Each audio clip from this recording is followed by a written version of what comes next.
와, 이강인이 와, 몽펠리에 이 팀에게만 3경기 연속골, 그것도 모두 중거리 슛, 퀄리티 높은 원더골이죠.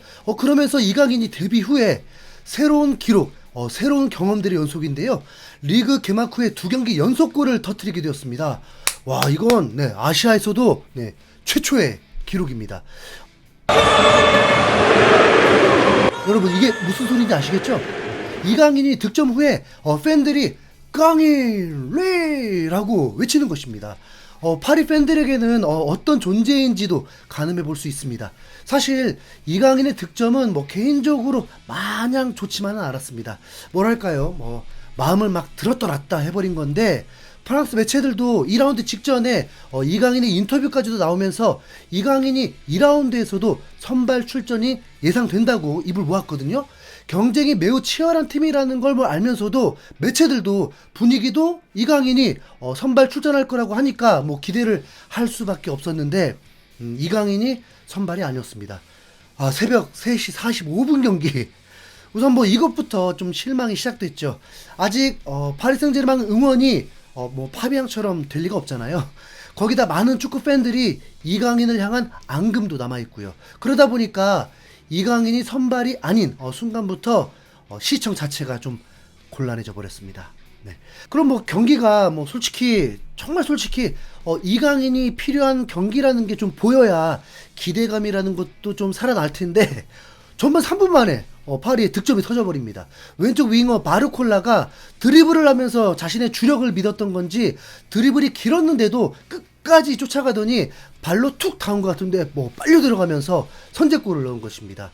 파리 생제르맹은 은바페 없이 이강인 없이도 너무 경기가 술술 풀렸습니다. 전반 23분에는 상대가 진을 치고 있지 않은 상황에서 살살 역습을 밀고 가는데, 신입생 네베스와 아센시오의 환상적인 호흡으로 아센시오가 2번째 골을 터뜨립니다.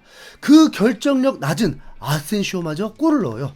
전반전 2대0으로 편안히 이기고 있으면서 전반에만 슈팅 12개, 빅찬스 4개, 점유율도 뭐 거의 70%, 기대 득점도 1.45였습니다. 몽펠리에 팀 자체가 3년 전부터 레벨이 좀 낮아지고 겨우겨우 버티고 있는 팀이긴 한데, 그 전에는 뭐 6위, 8위도 했던 팀이거든요. 파리는 은바페의 공백도 전혀 느껴지지 않은 팀이 되면서 후반전이 됐고, 이거 이강인이 출전하려면 최소한 60분, 뭐 70분은 되어야 출전하겠다 싶었습니다. 선수들의 부상을 바랄 수는 없으니까요. 네. 후반전에도 계속 골이 나옵니다. 후반 7분 오른쪽 덴벨레가 속도를 붙이니까 몽펠리에 뭐 선수들 따라오지도 못하고, 선제골로는 바르콜라 드리블과 비슷하게 터치가 길었는데 끝까지 몇 발 쫓으면서 툭 밀더니 바르콜라가 멀티골을 넣어버렸습니다. 솔직히 이강인이 요 덴벨레 플레이는 네, 좀 힘듭니다.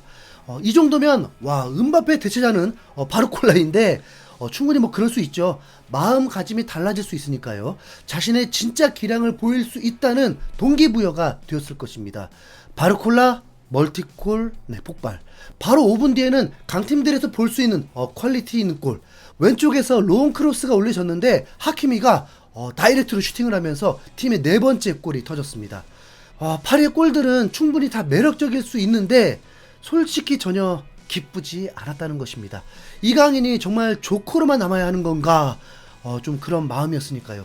이미 초토화된 몽펠리에는 뭐 경기의 의미가 없어졌죠. 바로 2분 후에 자이레메리가 슬금슬금 최전방에 올라가 있고, 수비수들에게 둘러싸인 공간에 키패스가 오자 수비수 한 명을 농락시키더니 찬스를 잡고 곧바로 가볍게 오른발 슈팅으로 골을 넣었습니다. 벌써 5번째 골인데 그래도 자이레메리도 정말 기분이 좋았는지 세레머니가 파워풀했습니다. 5대0. 네.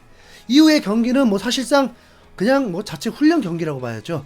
엔리케 감독은 62분이 되어서 이강인을 출전시킵니다. 누구랑 교체냐? 이날 2도움을 기록한 우측 붙박이 윙어 덴벨레였습니다. 이 교체 때는 공격수 3명을 모두 교체했습니다. 이번에 영입된 두의 콜로무아니, 이강인이었죠. 이강인은 오른쪽 공격수로 출전을 한 것입니다. 이강인은 출전하자마자 득점에 의욕을 보였습니다. 깜짝 놀랐어요. 들어오자마자 골 들어간 줄 알았으니까요. 네. 오른쪽 그의 존에서 중거리 슛을 날렸는데 그무로 출렁였던 옆그물이었습니다. 우선 존재감은 확실하죠. 이강인이 이 경기에서 골을 넣어야만 그나마 마음이 한결 가벼워질 수 있었습니다. 우선 공격수로 출전인 만큼 욕심만 낸다면 충분히 가능하죠. 살짝 걸리는 건 이강인은 직전 인터뷰에서 꼭 뭐 골과 어시스트가 아니더라도 팀을 도울 수 있는 방법은 많다라고 했다 보니까 솔직히 뭐 그냥 뭐 미움 받더라도 그냥 막 때렸으면 좋겠거든요. 마침내 그래도 그 바람이 현실이 되었습니다. 81분에 하키미가 건네준 볼을 받자마자 지체 없이 맘먹고 20m 거리에서 왼발 강슛을 날렸는데 골키퍼가 그냥 뭐 딱 그냥 정지된 상태로 골이 들어가 버렸습니다. 이런 걸 속수무책이라고 하죠. 와, 골의 퀄리티가 다르니까 그래도 아쉬웠던 마음이 그냥 쫙 사라지더라고요. 이강인이 2경기 연속골, 그것도 매우 멋진 골로 팀의 대승을 돕게 되었습니다. 이강인의 마지막 골로 경기는 6대 0으로 마무리되었는데, 이강인은 28분 활약으로 볼을 42번 터치했고 기회 창출 2번, 빅찬스 창출 1번, 슈팅 2번, 모두 매우 위협적인 슈팅이었고 그 중에 한 개는 골이었죠. 롱패스도 1회 성공했습니다. 이강인은 28분 뛰고도 평점이 8.1이었습니다. 정말 미친 활약인 거죠. 엔리케 감독은 정말 행복한 고민을 하게 될 것입니다. 멀티 포지션을 소화할 선수를 선호한다고 했고, 이강인이 팀 플레이어다 보니까 그냥 뭐 좋을 수밖에 없겠죠. 구단 입장에서도 괜히 1년에 한 선수에게 1000억씩 썼다고 후회하고 있을 것입니다. 이 경기를 이렇게 완벽한 경기로 만든 선수는 다름 아닌 네베스 덕분이라고 할 수 있습니다. 이번에 우가르테를 밀어내고 영입된 포르투갈의 신성인데 미드필더 출전해서 이번에도 2도움을 기록했습니다. 지난 경기에서도 후반에 투입해서 2도움을 기록했는데 벌써 4도움째입니다. 얘가 19살이거든요. 한국 기준으로는 이제 대학교 1학년입니다. 자기 포지션만 지키는 게 아니라 동료들의 플레이를 파악하면서 적재적소에 들어가서 중원을 매우 안정적으로 만들어가는 베테랑 같은 플레이였습니다. 전반 23분 플레이는 감독이 가장 원하는 그런 미드필더의 또 정점이었죠. 아센시오마저도 득점을 하게 만들어버린 패스, 거기다 코너킥에서 예리한 헤딩슛도 해냅니다. 숨은 MVP. 앞으로 이강인의 출전에 대해서는 선발에 너무 연연하지 않으시는 게 좋을 것입니다. 그러나 확실한 건 무조건 경기에 출전은 할 선수이며 짧은 순간만으로도 그의 플레이는 매우 돋보일 수밖에 없으니까 그런 기대감으로 응원을 하시는 게 좋을 듯 합니다. 물론 이강인이 항상 벤치라는 것도 아니고요. 그냥 엔리케 감독이 마음대로 할 거라는 거죠.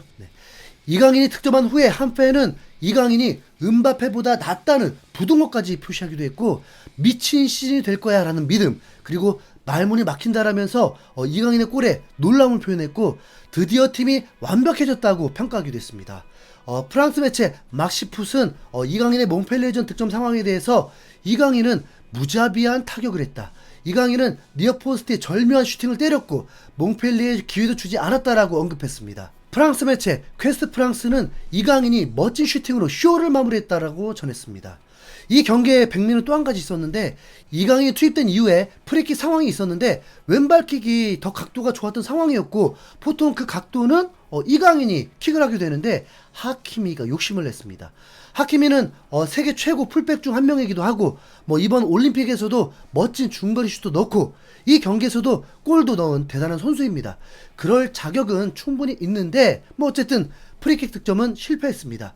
그럼 좀 민망했겠죠. 이강인의 찬스를 뺏은 거니까요. 이강인의 골을 도운 것은 하키미였습니다. 예리한 패스까지는 아니지만 그 패스는 마치 네가 해봐 같은 패스였는데 바로 득점에 성공했고, 이강인은 하키미의 뺨을 좀 만지면서 멋쩍은 웃음을 보였습니다. 두 경기 10골로 파리 생제르맹의 실력이라고 평가하긴 좀 이를 수 있습니다. 왜냐하면 두 팀 모두 약팀이었거든요.